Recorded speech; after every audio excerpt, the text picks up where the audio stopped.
welcome to TDGB Bookmakers movie number 31, Practice Covers. One thing that's concerned me is I don't get my covers cut to the exact size that I need or the exact size that I want. And so I decided after only 5 or 7 years of this is to practice making covers. Earlier, I found I had about 500 pages of A6 size misprints. I wasn't going to use them in a book. I was going to use them, but they're printed odd or they're printed strangely. So I decided to take those 500 pages and turn it into 2 different books. It's about 250 pages each, and practice making the covers. So this movie is about me making those covers with the scrap paper that I've found. Now, in making these practice covers, first I used just ordinary paper for a computer to pretend to be the cover. So you'll see me put a cover on and then tear it off and then put on another cover. So that's like a practice 4 times on 2 different books. Put first the regular typing paper, and then it fit or not fit, and it looked good, so I ripped it apart, and then I put on another more permanent cover. My main focus of attention in practicing making these covers is the spine and the gap between the spine and the front or back cover. So the spine gap and the spine itself. I was trying to get the right size of the gap and the spine. I know there's a formula that's the gap is supposed to be 2 or 3 times the thickness of the bookboard. I've done that, and it doesn't come out exactly the way I want it. I want to have the little crease at the on the front and the back cover between the spine and the front or back cover. I want that little crease there, but I often don't get it when I do that formula 3 times the size of the book thickness of the bookboard.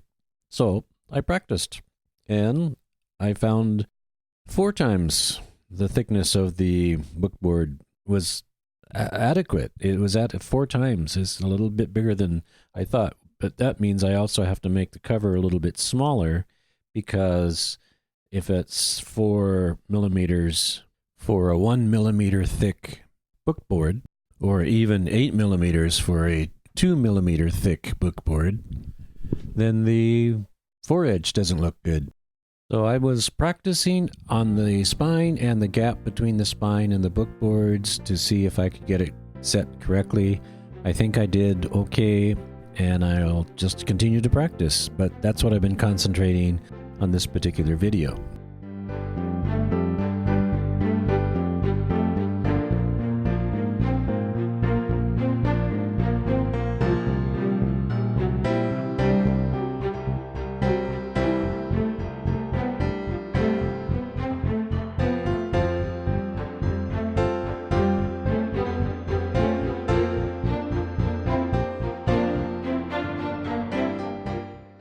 I measure the bookboard thickness with a pair of calipers, and then I quadruple that, and I put that next to the spine, which I've already glued onto the pretend book cover, which is just typing paper.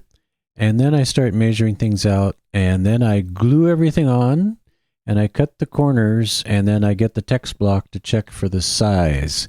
Is the size okay, or is it too small, or is it too off or something? And do I have that crease on the front cover? Those are all the things I attempt to do, and I attempt to do them correctly. And then I check it, and it turns out to be okay, so I rip the cover off.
I'm gluing up the spine piece and then putting it up against my ruler so that I have the same top for the ruler and the front and back book covers.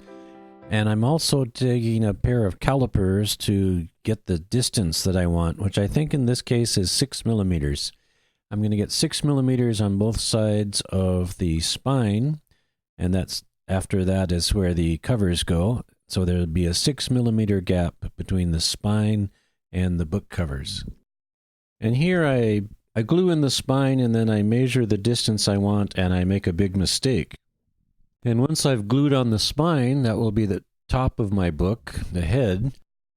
And then I get the ruler and I trace where the spine is, measure from that line 6 millimeters out to where the book cover will go.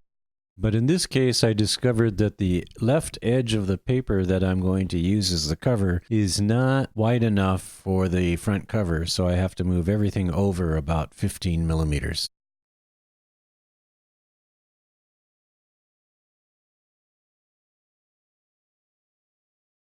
And right about here, I realize the left edge of the paper for the cover is too narrow to go over the bookboard. And I go, and then start ripping off the spine.